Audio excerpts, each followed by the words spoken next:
Everybody, it's me. I haven't filmed a video in a very long time. Just forgive me, I'm driving. I haven't really had the motivation to really film anything. An update on where I am as far as the weight loss journey. I did pretty well for a couple of years. I kept the weight off.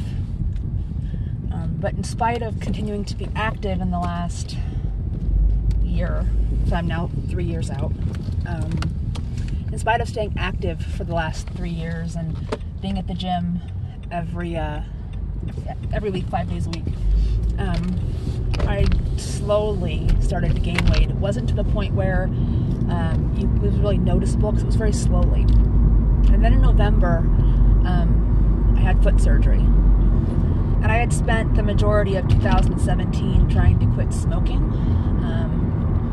And so every time I made the attempt, I would gain weight, which is a big complaint about smokers quitting smoking. And then I had foot surgery in November, and I tried to quit smoking again.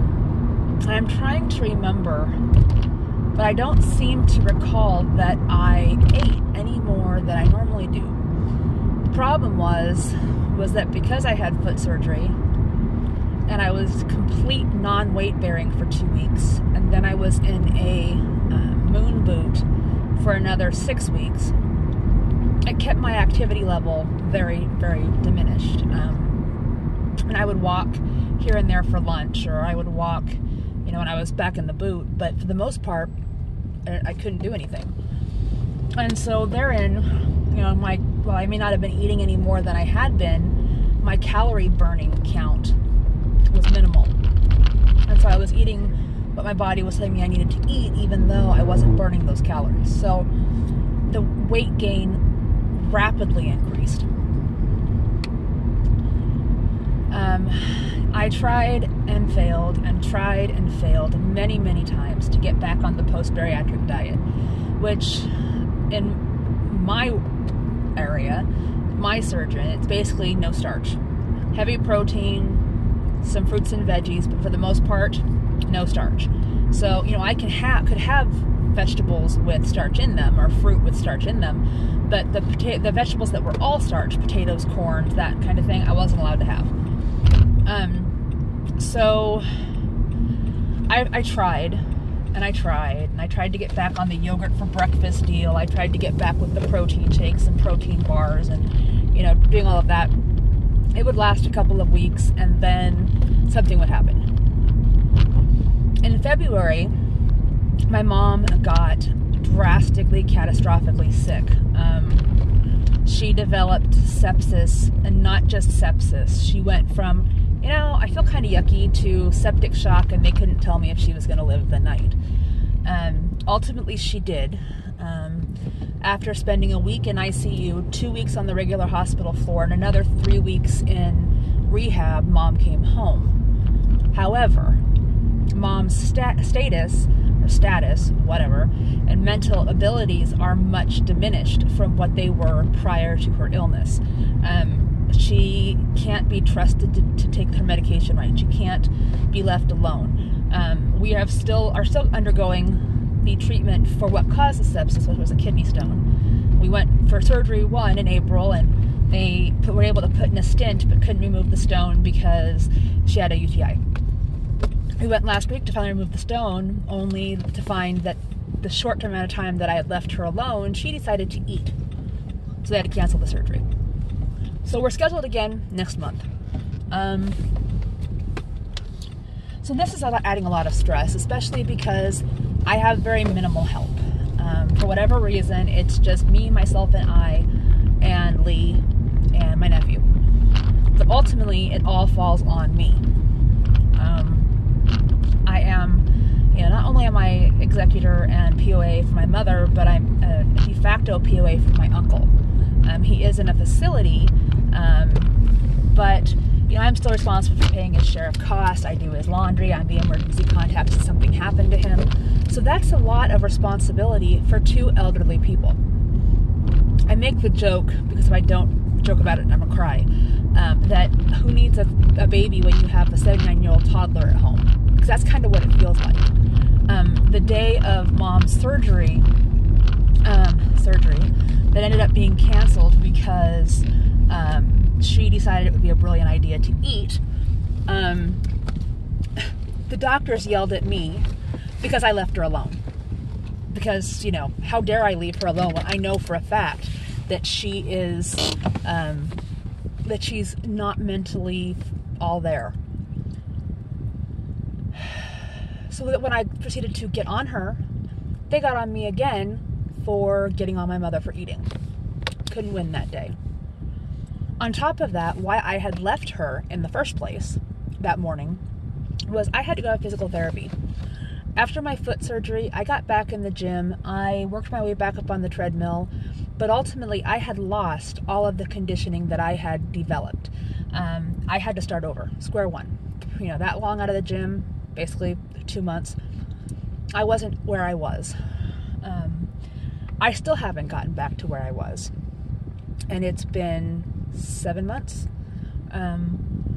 Foot pain is no more. My foot doesn't hurt anymore, which is great.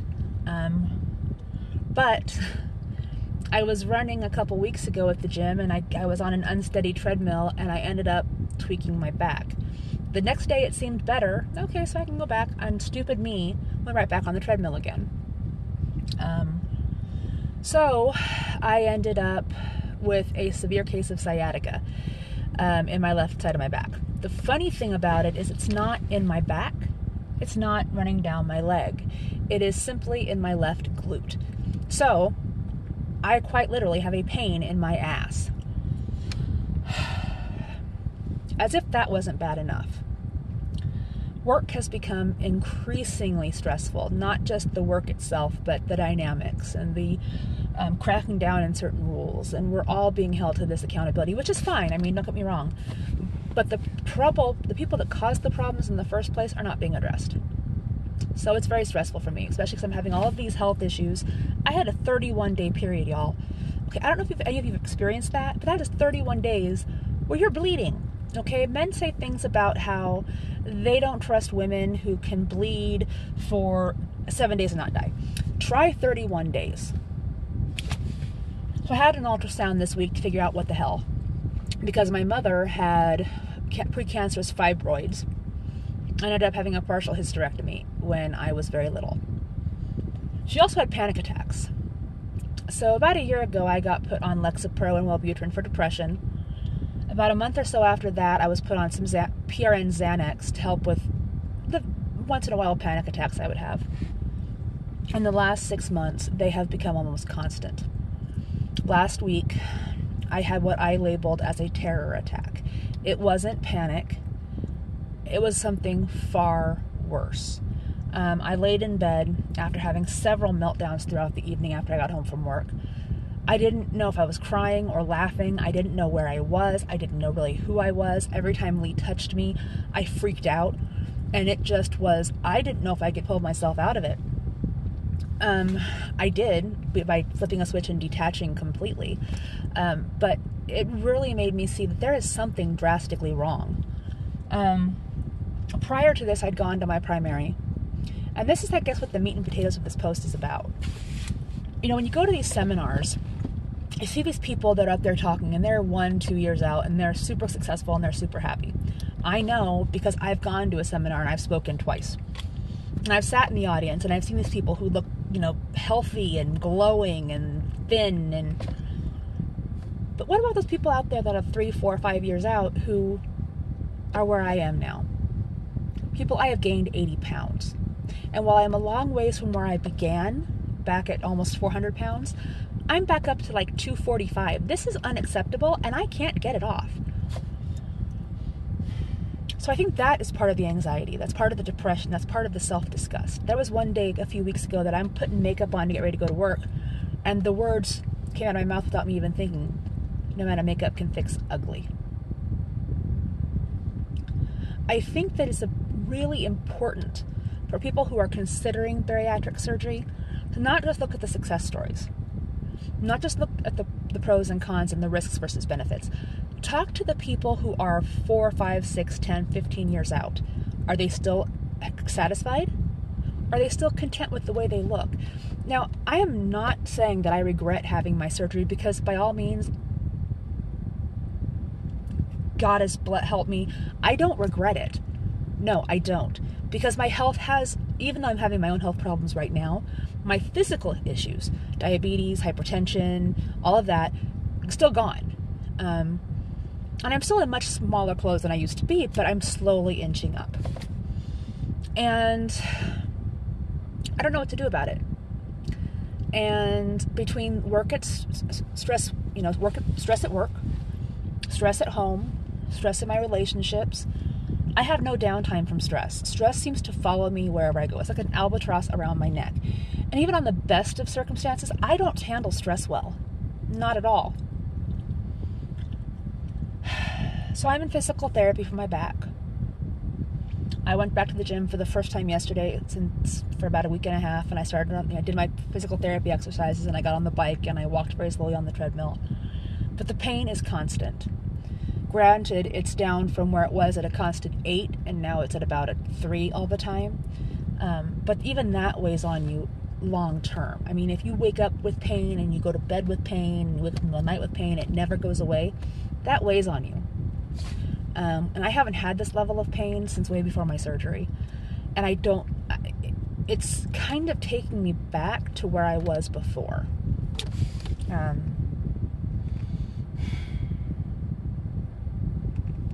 I don't know what to do about it. Sitting here talking to you, I don't feel like I have a lot of support. I think I've been doing some research, and I think that if my surgeon will do it, maybe re-sleeving is for me, because it just goes in and it takes up whatever your stomach is stretched, it retakes it out again. Now, I understand the dangers now. I understand that it's so very easy to slip back into old habits.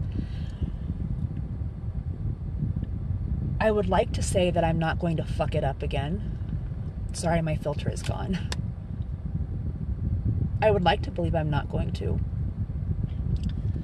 If I can get my weight off before my next surgery appointment, or at least a portion of it, that would be wonderful. I wouldn't have to even pursue the re-sleeve. But for the first time in 3 years, when I went to see my primary care doctor for my fatigue that won't stop, he actually lectured me about my weight for the first time in 3 years because of my increasing BMI. And about that fatigue, they put me on a drug called Provigil. They told me that they think I have shift work disorder, which seems really silly to me because I don't work shift work. Yeah, my schedule might vary from day to day to day, as far as like a few hours here, a few minutes there. But the Provigil does help, and I am able to sleep at night, but because it's a stimulant and I already have anxiety issues, I'm not honestly sure if it's the stress causing these ridiculous attacks or if it's the Provigil. And neither my psychiatrist nor my primary care doctor wants to take me off of any medication. They are currently concerned that if it's not shift work disorder and the Provigil doesn't continue to help, then I could have chronic fatigue syndrome, which is not uncommon in women my age who are handling this level of stress. It just seems really crappy to me that I got rid of all these other diagnoses and I'm getting other things. Welcome to being in my 40s, right? Anyway, I'll keep you apprised. Not really much else to say. While I'm rambling a little bit, this is kind of what I wanted to say. So if you can take one thing from this video, the one I'm doing right now, take this. If you are considering having weight loss surgery of any kind, whether it be banding, gastric bypass, the vertical gastric sleeve, the duodenal switch, do all of your research. Not just what they give you at the doctor's office, not just what the surgery actually is, not just success stories. I'm talking long term. Talk to people who had it 10 years ago. Talk to people who had it 5 years ago. Find out where they are on their path. Have they gained all their weight back? Have they gained part of their weight back? Have they managed to keep it all off? Have they managed to keep away their comorbidities and not gained more? These are things that I think should be part of the decision process for any bariatric surgery. I think part of my weight gain really did start when I was told that in order for me to have any kind of plastic surgery, any kind of skin lift, it was going to be out of pocket because it's considered cosmetic, and I was looking at a $30,000 bill. I think that's ultimately what the catalyst was. Not something else. If I could fight for one thing with the lobbyists, it would be that if they're approving bariatric surgery to help with physical comorbidities from being obese, they should then also cover the skin removal surgery to help with the additional mental problems, self-esteem problems, depression, anxiety, eating disorders that could come out of it from having this too big skin suit that you have to live in for your whole life and have to face it every day. Other thing I want to say to parents, and this is because I was an obese child. If you notice your child's getting a little chunky, it may be cute when they're 2. It's not going to be cute when they're 13. And I don't care how much they bitch, how much they cry, how much they moan. Do something about it. Take them to a nutritionist. Teach them healthy portions, healthy eating habits. Because when you're young, it's easier to come off.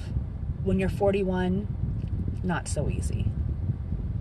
On top of that, you're left with the excess skin because you've stretched it out past its elasticity, and you're left with joint damage, artery damage, mental damage.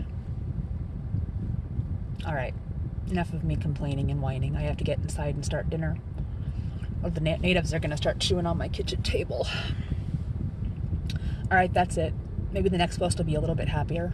We'll see. Have a good one, y'all.